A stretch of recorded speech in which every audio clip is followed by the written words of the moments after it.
स्वागत है हकीम साहब आपका। बहुत धन्यवाद आपका।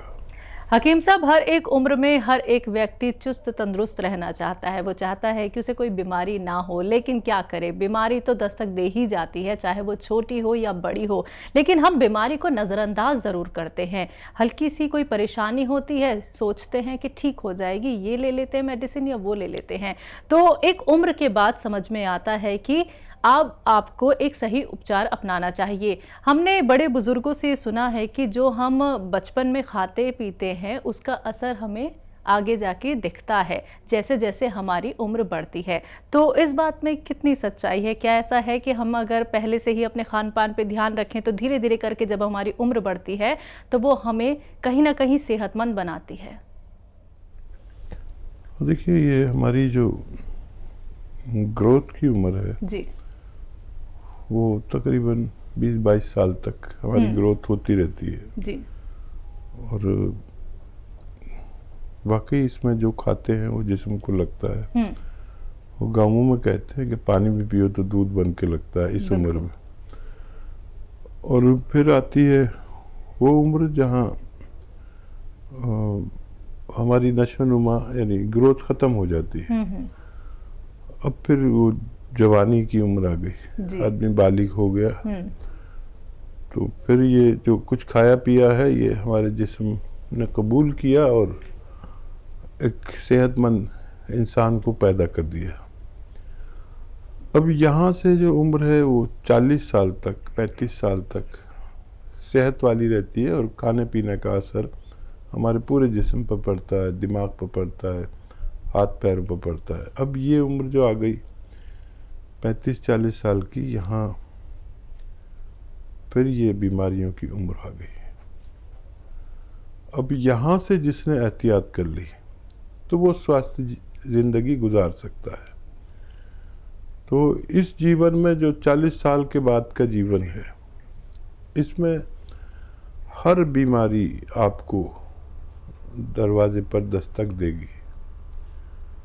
आप उसका क्या जवाब देते हैं उस बीमारी का? देखिए, ब्लड प्रेशर की उम्र यही है 40-45 के बाद। थायराइड की उम्र भी यहीं से शुरू हो जाती है अक्सर, या उससे पहले भी हो जाता है। डायबिटीज़ की उम्र भी यही है 40-45, किसी को 50 में। जोड़ों का दर्द, कमर दर्द, ये सारी उम्र यही है। फिर ब्लड प्रेशर, दिल का मर्ज़, ये सब शुरू हो जाएगा। और मेरा अब तजर्बा ऐसा कहता है कि हर शख्स को इन 4-5 बीमारियों में से एक बीमारी ज़रूर आती है, चाहे कोई वो डॉक्टर ही क्यों ना हो, हकीम ही क्यों ना हो। अगर वो अपना ख्याल रख सकता है तो रखे। और इन 4-5 बीमारियों की रोकथाम के लिए वो करें कोशिश अपना खून पतला रखने की। खून पतला होगा, जिस्म मोटा ना हो, यानी हेल्दी ना हो ज़्यादा, और उसमें मेहनत यानी मशक्क़त खूब हो, 1-आध घंटा पैदल भी चले। और फिर अब आप अपने आप को जवान ना समझें। हर आदमी चाहता है कि वो अपने आप को जवान ही दिखाता रहे और जवान ही रहे। कोई बुढ़ा होना नहीं चाहता, लेकिन बुढ़ापा आता है और हकीमों पर भी आता है। कलौंजी का सिरका 2 चम्मच रोज़ पी लिया करें। 1 चुटकी खाने का सोडा मिलाकर, असली कलौंजी का सिरका, और 1 चम्मच धनिया खा लिया करें, धनिया का पाउडर। ये इन 5 बीमारियों से रोकथाम है। 5 या 6, ब्लड प्रेशर, कोलेस्ट्रॉल, हार्ट और फालिज और डायबिटीज़, इन सारे रोगों की रोकथाम है ये। निरोगी लें तो रोग से मुक्त रहें, रोगी लें तो रोग कंट्रोल रह सकता है। ये दुनिया की बड़ी दवा है। असली कलौंजी का सिरका इस्तेमाल किया करें। बिल्कुल। तो दर्शकों देखिए, निरोगी हैं या फिर रोगी हैं, आप लोगों के लिए तमाम नुस्खे मौजूद हैं। बस आप लोगों को हमारे साथ जुड़ना है इन नंबर्स पे कॉल करके जो आपके सामने आपकी टीवी स्क्रीन पे हैं। अब कुछ कॉलर्स हमारे साथ जुड़ गए हैं, उनसे बात कर लेते हैं। पहले कॉलर हैं कलकत्ता से सुमित्रा जी, स्वागत है आपका। नमस्कार मैडम। जी नमस्कार मैम। हाँ हकीम साहब नमस्कार। जय हिंद। हकीम साहब, मैं 5-6 महीने से मैं गोंदसिया खा रही हूँ। अभी मेरा खत्म हो गया है। लेकिन मेरे बीच में काफी ठीक था, कमर में दर्द और टांग में जो आता था नहीं आता था। लेकिन अभी मैं देख रही हूँ, लास्ट महीना जब खत्म हुआ है गोंदसिया, तब से मेरे थोड़ा दर्द रहता है टांग में भी और पाँव में मेरे दर्द रहता है अभी भी। तो मैं क्या करूँ अब इसके लिए? मैंने 5 महीने खाया है और एक समय खाया है 1 महीना, टोटल 6 महीने मैंने खा लिया है। ठीक है। अच्छा देखिए, कभी कभी ये दर्द होगा आपको। जब भी आप वज़न उठाएंगे, वेस्टर्न टॉयलेट यूज़ नहीं करेंगे, तब आपको बार बार ये हो सकता है। अगर इत्तफाकन हो जाए तो दर्द की दवा ले लेना, और अगर ये मुस्तकिल हो तो गोंदसिया इलाज है इसका, और आधा ग्राम इसकी खुराक है। 1 बार या 2 बार ले सकते हैं। वेट ज़्यादा है तो बार बार आपको परेशानी होगी, तो वेट कम करने की भी आप दवा ले सकते हैं। और ज़िंदगी में कई बार ये आपको परेशान करेगा, आपका इसका तजर्बा हो गया। जब भी ज़रूरत हो आप इसे दोबारा इस्तेमाल कर सकते हैं। जी, अगले कॉलर हैं यमुनानगर से सुरेश पाल जी, स्वागत है आपका। आए जी सर। मैंने अपने बहू के बारे में पूछना जी। हाँ जी बताइए। मेरी बहू को थायराइड भी है जी और गठिया भी है। ठीक है। अच्छा देखिए, धनिया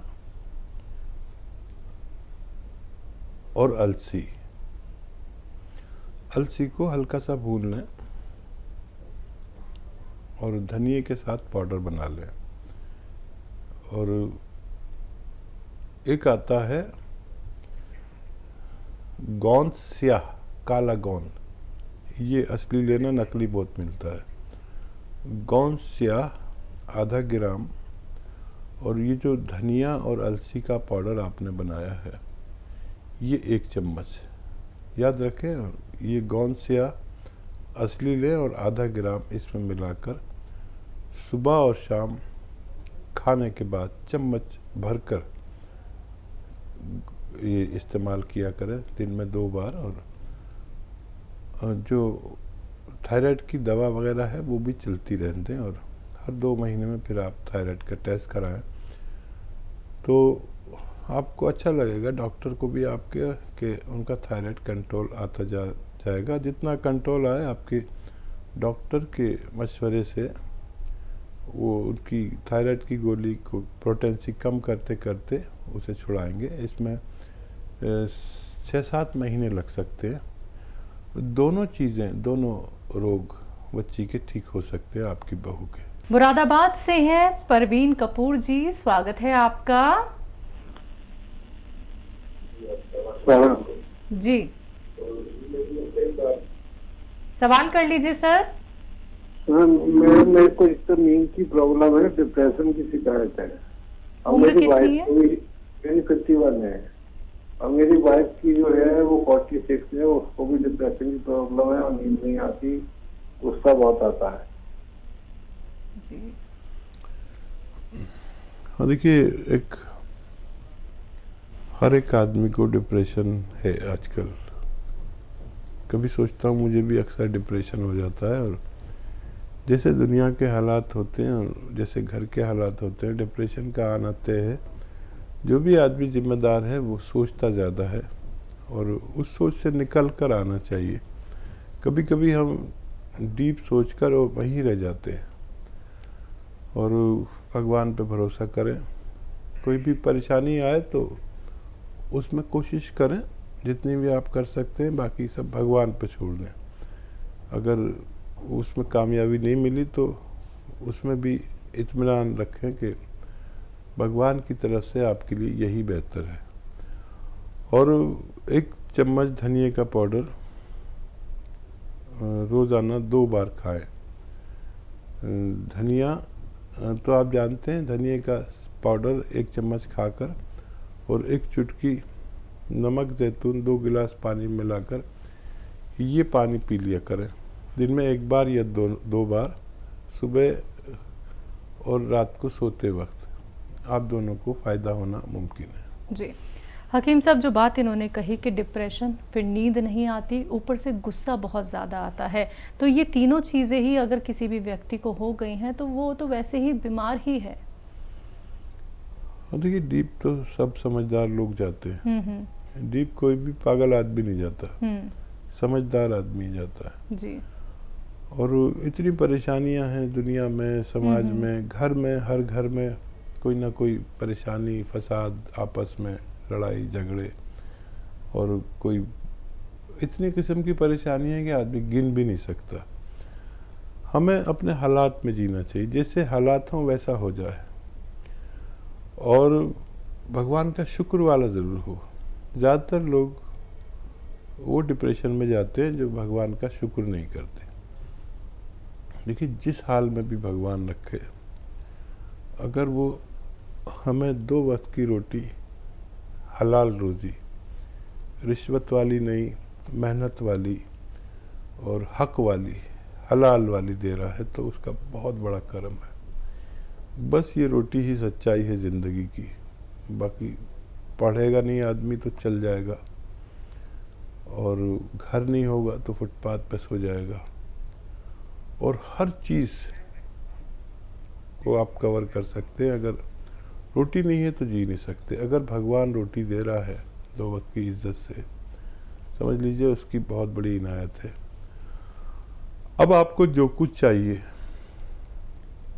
तो जो कुछ भगवान ने दिया है उसका शुक्र करें। अगर आपने यहाँ से दिल से भगवान का शुक्र किया, भगवान को राज़ी कर लिया, तो जो चाहोगे भगवान आपको दे सकता है। लेकिन आप किसी का दिल नहीं दुखाएं, माँ बाप की सेवा करें, जिसका जो हक है उसको वो हक दें, किसी का हक ना मारें, गरीबों से मोहब्बत करें, और इन बातों से भगवान राज़ी होता है। और जिसने भगवान को राज़ी कर लिया वो भगवान से हर चीज़ ले सकता है जो उसके लिए मुश्किल हो और नामुमकिन हो। ये मेरा अपना तजर्बा है। बिल्कुल। तो प्रवीण जी, देखिए, परेशानी आपके साथ, आपकी वाइफ के साथ बहुत ज़्यादा है। यकीनन हम ये समझ सकते हैं आपकी तकलीफ़ को, लेकिन देखिए, खूबसूरत सा मैसेज आप तक पहुंचाया है हकीम साहब ने, और आपको नुस्खा भी बता दिया गया है। तो उम्मीद करेंगे, दुआ करेंगे आप दोनों बहुत जल्दी बहुत बेहतर हो जाएं।